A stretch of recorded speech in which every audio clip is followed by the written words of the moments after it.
Puri sa kaitaasan, siya'y papurihan, Diyos ng lahat o papuri.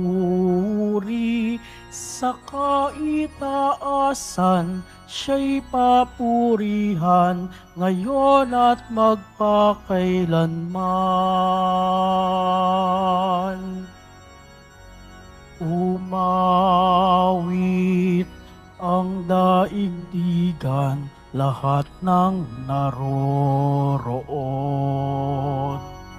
Umawit ang sangkatauhan, purihin ang Panginoon. Papuri sa kaitaasan, siya'y papurihan, Diyos ng lahat o papuri. Sa kaitaasan, siya'y papurihan, ngayon at magpakailanman. Sa ngalan ng Ama at ng Anak at ng Espiritu Santo, Amen. ang pagpapala ng ating Panginoong Hesukristo, ang pag-ibig ng Diyos Ama, at ang pakikipagkaisa ng Espiritu Santo, naway sumainyong lahat. At sumayo rin. Mga kapatid, aminin po muna natin pagsisihan ng ating mga kasalanan upang tayo po'y maging marapat gumanap sa banal na pagdiriwang. Inaamin ko Sa makapangyarihang Diyos at sa inyo mga kapatid, na lubha akong nagkasala sa isip, sa salita, at sa gawa, at sa aking pagkukulang. Kaya isinasamo ko sa mahal na Birheng Maria, sa lahat ng mga anghel at mga banal, at sa inyo mga kapatid, na ako'y ipanalangin sa Panginoong ating Diyos. kaawaan tayo ng makapangyarihang Diyos, patawarin sa ating mga kasalanan at patnubayan sa buhay na walang hanggan. Amen. Panginoon, kaawaan mo kami. Panginoon, kaawaan mo kami. Kristo, kaawaan mo kami. Kristo, kaawaan mo kami.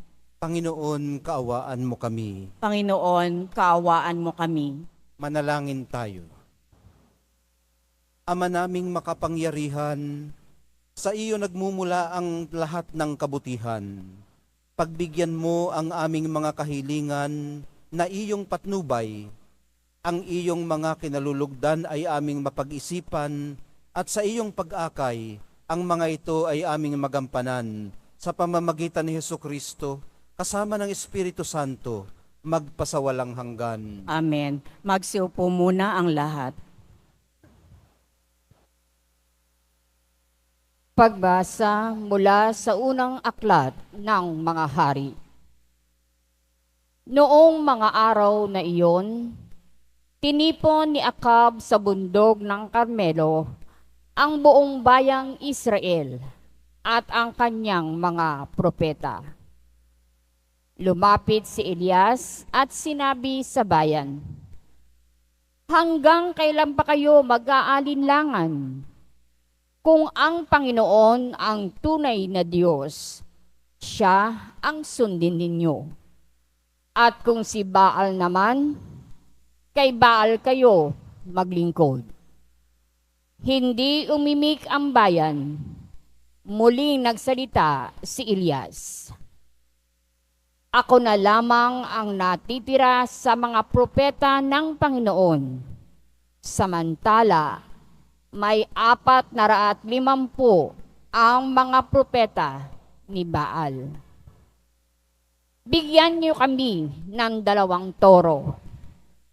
Pumili sila ng isa, katayin at ipatong sa babaw ng kahoy na sinalansan, ngunit hindi sisindihan. Ihahanda ko rin ang ikalawa sa ibabaw ng kahoy na sinalansan at hindi ko rin sisindihan. Tawagin ninyo ang inyong Diyos at tatawagin ko naman ang Panginoon. Ang tumugon sa pamamagitan ng apoy, iyon ang tunay na Diyos." At sumagot ang bayan, Sang-ayon kami. Sa gayon, sinabi ni Elias sa mga propeta ni Baal, sapagkat kayo ang marami, pumili na kayo ng isang toro at ihanda na ninyo. Pagkatapos, tawagin ninyo ang inyong Diyos, ngunit huwag kayong magpaparikit ng apoy. Kinuha nga nila ang isa sa mga toro at inihandog. Mula sa umaga hanggang tanghali, tinawagan nila si Baal. Baal, Baal, pakinggan mo kami, sigaw nila. Samantalang pasayaw-sayaw sa paligid ng dambana. Ngunit walang sumasagot. Nang katanghalian ay nilibak na sila ni Elias. Wika niya, lakasan pa ninyo. Alam naman ninyo ang inyong Diyos. Baka may ginagawa o may pinuntahan. O baka naman natutulog. Kaya't kailangang gisingin. Lalo nga nilang inilakas ang kanilang sigaw. Sinugatan ang sarili sa pamamagitan ng sibat at tabak, tulad ng kanilang kinaugalian, hanggang sa sila'y maligo sa dugo. Lumipas ang tanghali at oras na ng paghahandog ng hain, ngunit wala pa rin tugon kahit ano. Nagsalita noon si Elias sa buong bayan. Lumapit-lapit kayo, wika niya, at nagsilapit ang lahat. Inayos niya ang dambara roon ng Panginoon na matagal nang gumuho. Pumili siya ng 12 bato, katumbas ng bilang ng mga lipi ni Jacob na binigyan ng Panginoon ng pangalang Israel. Ang mga bato'y ginawa niyang dambana para sa Panginoon. Pinaligiran niya iyon ng isang kanal na may lamang 2 balding tubig. Isinalansan niya ang kahoy, kinatay ang toro at ipinatong sa kahoy. Pagkatapos, nag-utos siya, kumuha kayo ng 4 na bangang tubig at ibuhos sa handog at sa kahoy. Gayon nga ang ginawa nila. Busan pa ninyo, sabi ni Elias, at binusan nila. Minsan pa, utos uli ni Elias. Makaitlo nga nilang binusa ng handog hanggang sa umagos ang tubig sa paligid ng dambana at umapaw sa kanal. Nang 3 na ng hapon na siyang oras ng paghahandog, tumayo si Elias sa harap ng dambana at nanalangin. Panginoon, Diyos ni na Abraham, Isaac at Jacob, patunayan po ninyo ngayon na talagang kayo ang Diyos ng Israel at ako ay inyong lingkod at ginawa ko ang lahat ng ito pagkat ito ang inyong utos. Dinggin ninyo ako, Panginoon, upang matalastas ng bayang ito na kayo lamang ang Diyos at sila'y inyong pinagbabalik loob. Noon din nagpababa ng apoy ang Panginoon at tinupok ang handog, ang kahoy at ang mga bato at lupa sa paligid. Pati ang tubig sa kanal ay natuyo.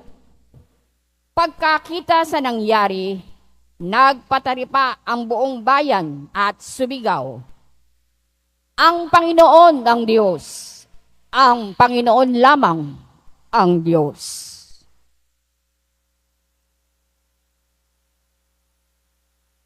Ang salita ng Diyos. Salamat sa Diyos. Diyos ko, ang aking dalangin, ako'y iyong tangkilikin. Diyos ko, ang aking dalangin, ako'y iyong tangkilikin. O Diyos, ako'y ingatan mo. Ingatan ang iyong lingkod. Ang hangad ko ay baligtas, kaya sa iyo dumudulog. Ika'y aking Panginoon, ang wika ko sa aking Diyos. Kabutihang tinanggap ko ay ikaw ang nagkaloob. Diyos ko, ang aking dalangin, ako'y iyong tangkilikin. Silang bumaling sa ibang Diyos, sulirani abot-abot.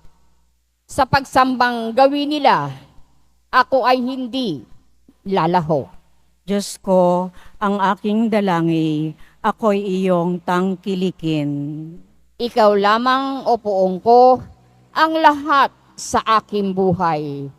Ako'y iyong tinutugon sa lahat kong kailangan. Nababatid ko na siya'y kasama ko oras-oras. Sa piling niya, kailanmay, hindi ako matitinag. Diyos ko, ang aking dalangin, ako'y iyong tangkilikin. Ituturo mo ang landas na buhay ang hahantungan. Sa piling mo'y madarama ang lubos na kagalakan. Ang tulong mo'y nagdudulot ng ligayang walang hanggan. Diyos ko, ang aking dalangin, ako'y iyong tangkilikin. Tumayo na po ang lahat.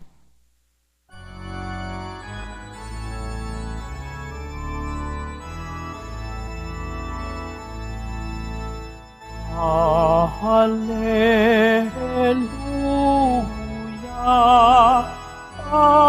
hallelujah,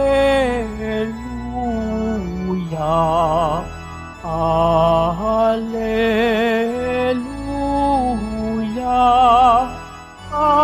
hallelujah.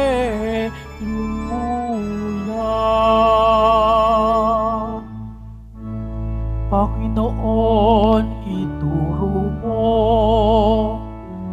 na iyong landas ay sundin ko sa pagtahak sa totoo. Hallelujah,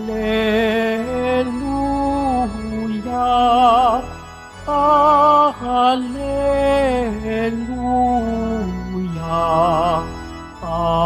hallelujah.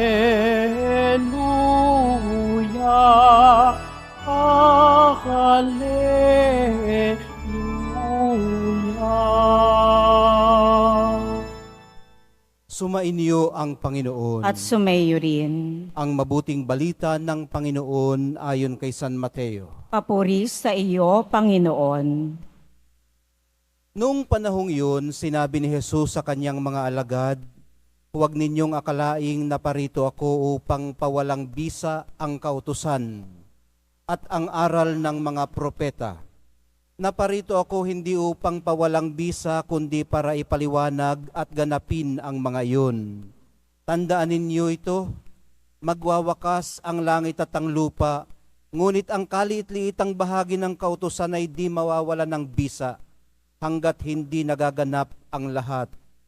Kaya't sino mang magpawalang halaga, kahit sa kaliit-liitang bahagi nito, at magturo ng gayon sa mga tao, ay ibibilang na pinakamababa sa kaharian ng Diyos.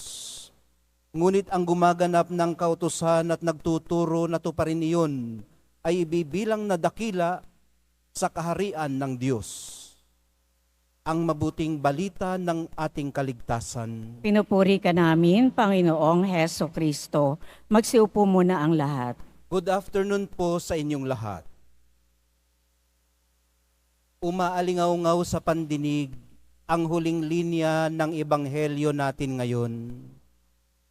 Ang gumaganap ng kautusan at nagtuturo na tuparin iyon ay ibibilang na dakila sa kaharian ng Diyos.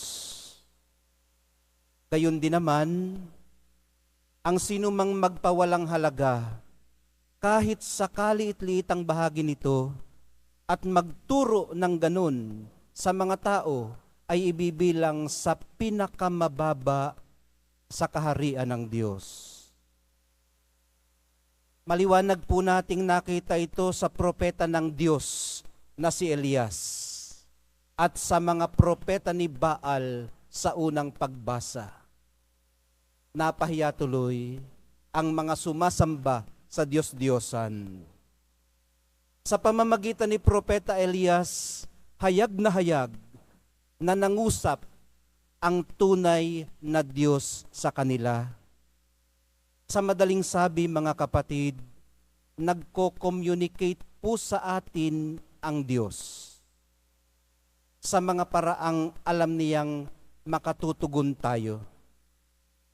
Kababalaghan man yan o karaniwan. Kamanghamanghang mga bagay at pangyayari ang umaapela sa sensibilidad ng mga propeta ni Baal. Kaya ito ang kinasangkapan ng Diyos, hindi para ipakita ang kanyang kapangyarihan, kundi para sila man ay kanyang abutin. Napakinggan naman natin sa unang pagbasa, napakalinaw ng pagkakabasa. Kaninang binabasa ko ito ng tahimik at ako'y nagtatype nitong ating reflection, hindi ko ito nakita. Pero nung aking mapakinggan, nakita ko na. Ang sabi po kanina,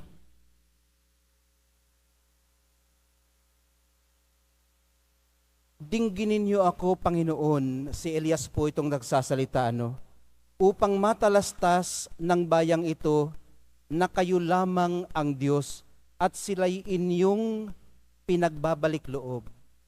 So ito po pala ang dahilan kung bakit nagpadala ng apoy galing sa langit ang Diyos. Isang gawa na kamangha-mangha dahil alam niya na sa mga kamangha-manghang mga bagay, umaapela ito sa kanilang kalooban. Kaya yun ang ibinigay sa kanila. Okay. At narinig ko rin kanina, sa bandang huli pala, ay nagbalik loob nga silang lahat. 450 ito, At sumigaw sila pagkakita sa nangyari, nagpatira pa. Ang Panginoon ang Diyos, ang Panginoon lamang ang Diyos. Profession of faith din po ito nila. Pagpapahayag ng kanilang conversion at naging pananalig na sa Diyos. Ang katulad po nito yung ginawa ni Apostol Santo Tomas, Panginoon ko at Diyos ko. Ayun na ho.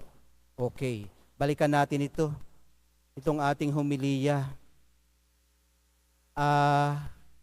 Sabi natin kanina, ginawa ito ng Diyos hindi para ipakita ang kanyang kapangyarihan, kundi para sila man, ang mga propeta ni Baal, ay kanyang abutin at panibaguhin o ibalik muli sa kanya. Yun nga lang, pambihira lamang ang mga pagkakataong gaya nito. Mas malimit kaysa minsan, maliit at ordinaryo ang paraan ng kanyang pakikipag-communicate sa atin. Ang kanya pong mga kautusan ay kapahayagan ng kanyang mga niloloob. Kaya't ang pagbabaliwala sa pinakamaliliit na bahagi ng kautusan ay masasabi ring pagbabaliwala sa pinakamaliliit na bahagi ng kanyang kalooban. Sa madaling salita, huwag po nating baliwalain ang mga karaniwang paraan ng pakikipag-usap niya sa atin. Ang mismong buhay po natin ay pakikipag-usap niya sa atin. Sinusustain niya tayo. Ang pagsikat ng araw, ang hangin at ulan, ay naghahayag ng kanyang kagandahang loob. Ang pakikipagkaibigan natin sa isa't isa ay karanasan natin ng pag-ibig sa kapwa. Ang mga bagyo't likas na mga sakuna ay nagsasabing hindi natin makokontrol ang lahat ng bagay. Ang paglinang sa enerhiyang nuklear ay paglawak ng mga kaya nating pakialaman. Pero ang maling paggamit nito ay katunayang hindi natin kayang tuluyang supilin ang ating mga natuklasan, maging ang ating pagpapasya. Nangungusap po sa atin ng Diyos, minamahal kong mga kapatid, nalalaman man natin ito o hindi. Ang nasaksihan ng mga kampo ni Baal sa pamamagitan ni Elias ay hindi po circus o fanfare o pasiklaban, kundi isang paanyaya para sa conversion, sa pagbabalik loob. Paanyaya dahil nanatili naman silang malayang pumili kung tutugon sila o hindi. Kung paano rin namang nirerespeto ng Diyos ang ating free will magpahanggang ngayon.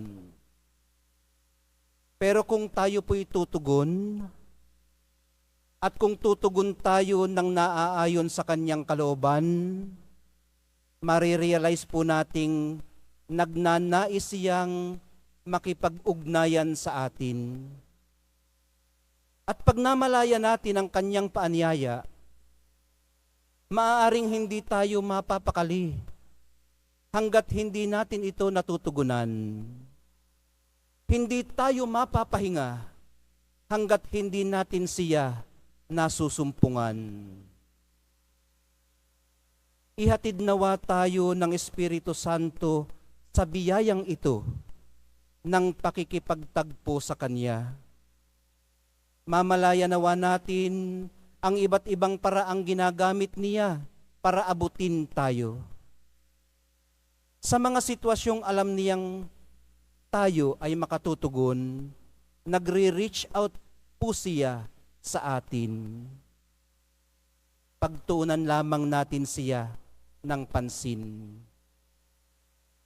Sa pagtanggap po natin ng banal na Eucharistia, ito rin nawa ang grasyang tumulong sa atin upang tayo man ay maging daan ng conversion o pagbabalik loob ng mga pinakamakakasalanan sa ating kalagitnaan. Mahal na poong Jesus Nazareno, sa inyo lang po kami tumatahat nananahan. Kayo po ang aming kanlungan. Magsitayo na po ang lahat.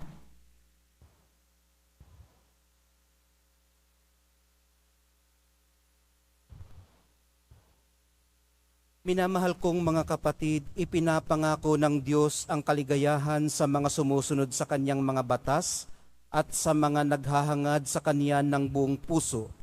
Manalangin po tayo ngayon ng sama-sama at buong katapatan sa iisang pananampalataya. Sa bawat panalangin ng atin pong itutugon, Diyos ng kaayusan, manatili nawa kami sa iyong landas. Diyos ng kaayusan, manatili nawa kami sa iyong landas. Ang Santo Papa at mga obispo, sa pamamagitan ng kanilang pagtuturo at pamumuhay, naway humikayat sa kawan na sumunod sa pamamaraan ng pag-ibig ni Kristo. Manalangin tayo. Diyos ng kaayusan, manatili nawa kami sa iyong landas.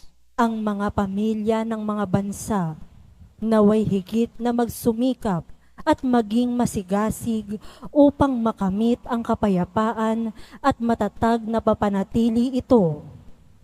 Manalangin tayo. Diyos ng kaayusan, manatili nawa kami sa iyong landas. Ang mga mag-asawa, naway makadama ng alab ng pag-ibig ng Diyos sa kanilang pagsasamahan. Manalangin tayo. Diyos ng kaayusan, manatili nawa kami sa iyong landas.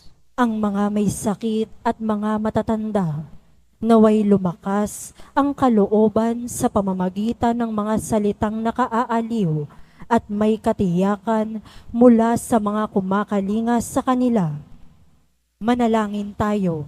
Diyos ng kaayusan, manatili nawa kami sa iyong landas. Ang mga tapat na yumao, naway mamasdan ang mga bagay na hindi nakikita ng mga mata at hindi naririnig ng mga tenga. Manalangin tayo. Diyos ng kaayusan, manatili nawa kami sa iyong landas. Ipanalangin din po natin ang ating mga mahal sa buhay na humihiling ng kagalingan.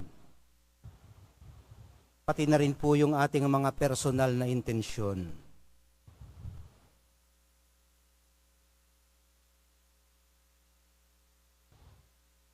Manalangin tayo. Diyos ng kaayusan, manatili nawa kami sa iyong landas. Makapangyarihat walang hanggang Ama, naway liwanagan ng iyong batas ng pag-ibig ang aming buhay at pamalagiin mo kaming nasa matuwid na landas patungo sa iyong kaharian. Hinihiling po namin ito sa pamamagitan ni Kristong aming Panginoon. Amen. Magsiupo muna ang lahat.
Magsitayo na po ang lahat. Manalangin po kayo mga kapatid upang itong ating paghahai kalugdan ng Diyos Amang makapangyarihan. Tanggapin nawa ng Panginoon itong paghahain sa iyong mga kamay, sa kapurihan niya at karangalan, sa ating kapakinabangan at sa buong sambayanan niyang banal. Ama naming lumikha, tunghayan mo't kalugdan ang paglilingkod na aming ginagampanan, upang ang aming inihahain ay iyong marapatin, at ang aming pag-ibig ay iyong pag-alabin, sa pamamagitan ni Jesucristo, kasama ng Espiritu Santo, magpasawalang hanggan. Amen. Sumainyo ang Panginoon. At sumaiyo rin. Itaas sa Diyos ang inyong puso at diwa. Tinaas na namin sa Panginoon. Pasalamatan natin ang Panginoong ating Diyos. Marapat na siya ay pasalamatan. Ama naming makapangyarihan, tunay ngang marapat na ikaw ay aming pasalamatan. Pinagbibigyan mong ito'y aming maihayag, kahit na ito'y walang anumang maidaragdag, sa kadakilaang sa iyo ay likas. Sa pagpupuri nami ang nakikinabang ay kami ring iyong pinakikiharapan sa pamamagitan ng iyong anak na minamahal. Kaya kaisa ng mga anghel na nagsisiawit ng papuri sa iyo, nang walang humpay sa kalangitan, kami nagbubunyi sa iyong kadakilaan. Santo, Santo, Santo, Panginoong Diyos ng mga hukbo, napupuno ang langit at lupa ng kadakilaan mo. O sana sa kaitasan, pinagpala ang naparirito sa ngalan ng Panginoon.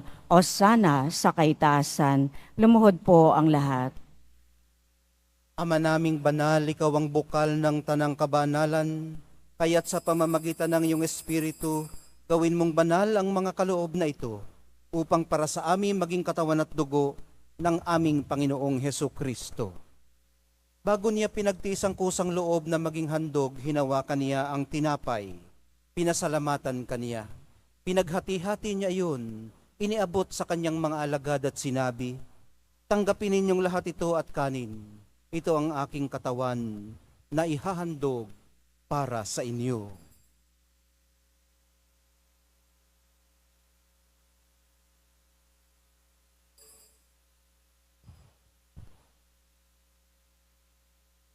Gayon din naman nung matapos ang hapunan, hinawakan niya ang kalis. Muli kanyang pinasalamatan. Iniabot niya ang kalis sa kanyang mga alagad at sinabi, "Tanggapin ninyong lahat ito at inumin. Ito ang kalis ng aking dugo, ng bago at walang hanggang tipan. Ang aking dugo na ibubuhos para sa inyo at para sa lahat. Sa ikapagpapatawad ng mga kasalanan, gawin ninyo ito sa pag-alaala sa akin."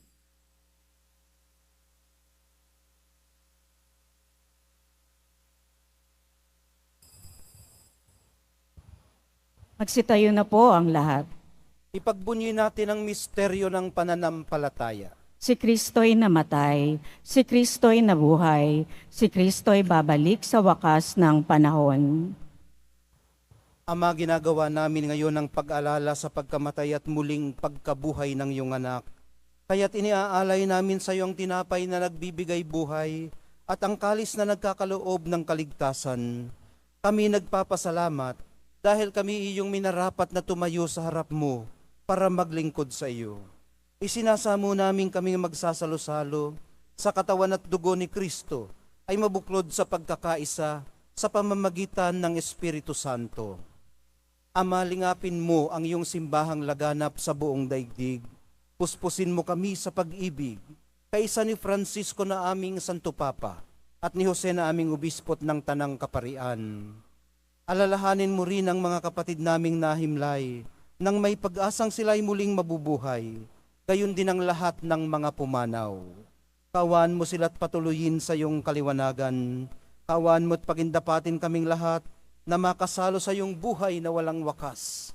Kaisa ng mahal na Birheng Maria na ina ng Diyos, ng kabiyak ng puso niyang si San Jose, kaisa ng mga apostol, at ng lahat ng mga banal ni San Juan Bautista na namuhay dito sa daigdig ng kalugod-lugod sa iyo. May pagdiwang nawa namin ang pagpupuri sa ikararangal mo sa pamamagitan ng iyong anak na aming Panginoong Hesukristo.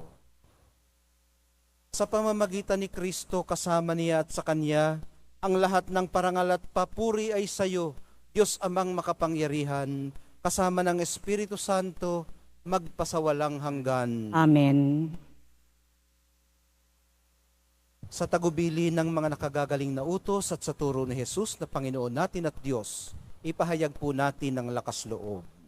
Ama namin, sumasalangit ka, sambahin ang ngalan mo, mapasa amin ang kaharian mo, sundin ang loob mo dito sa lupa para nang sa langit.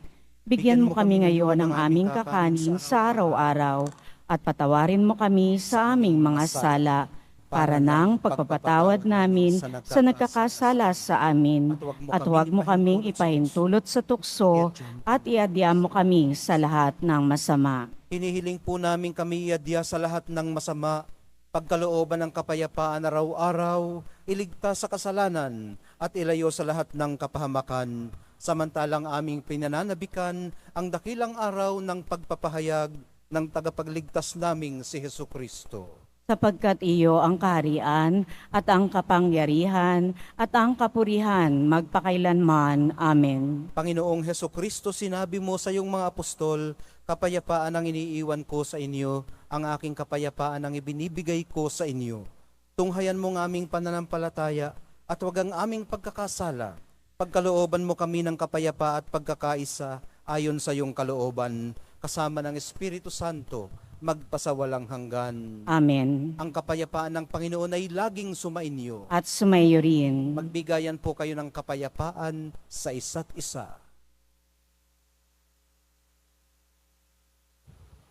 Kordero ng Diyos, na nag-aalis ng mga kasalanan ng sanlibutan, maawa ka sa amin.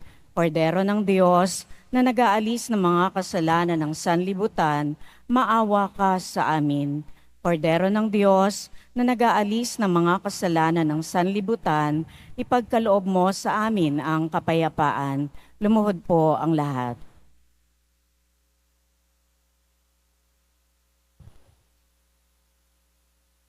Ito ang kordero ng Diyos, na nag-aalis ng kasalanan ng sanlibutan.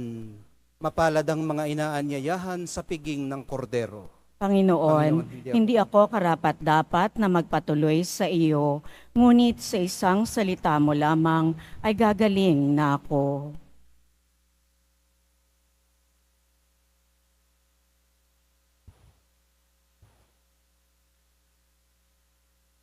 Para sa lahat ng tatanggap ng banal na komunyon, sasagot po tayo ng amen pagkasabi ng pari o ng lay minister ng katawan ni Kristo at isubo agad sa bibig bago umalis sa harapan ng pari o lay minister.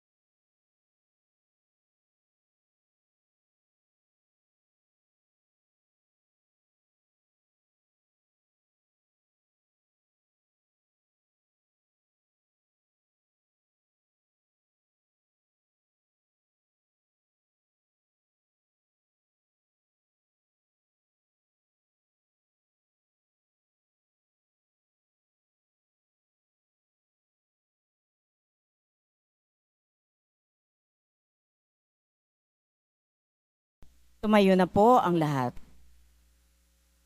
Manalangin tayo.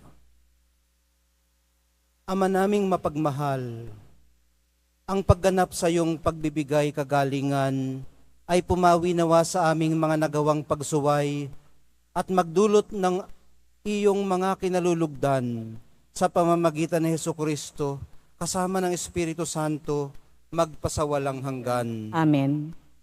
Sumainyo ang Panginoon. At sumayo rin. Mahal na poong Jesus Nazareno, inihayag mo sa pamamagitan ng krus ang walang maliw na pag-ibig ng Diyos sa sangkatauhan.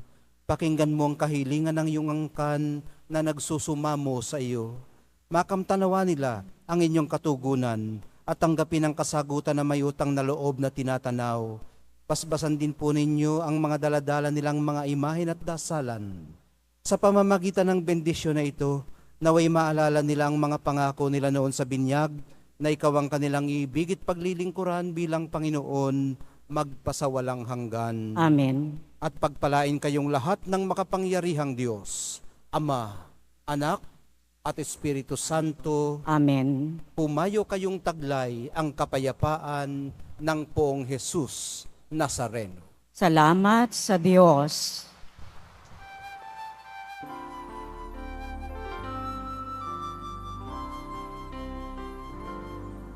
Nuestro Padre Jesus Nazareno, sinasamba ka namin. Pinipintuho ka namin. Aral mo ang aming buhay at kaligtasan.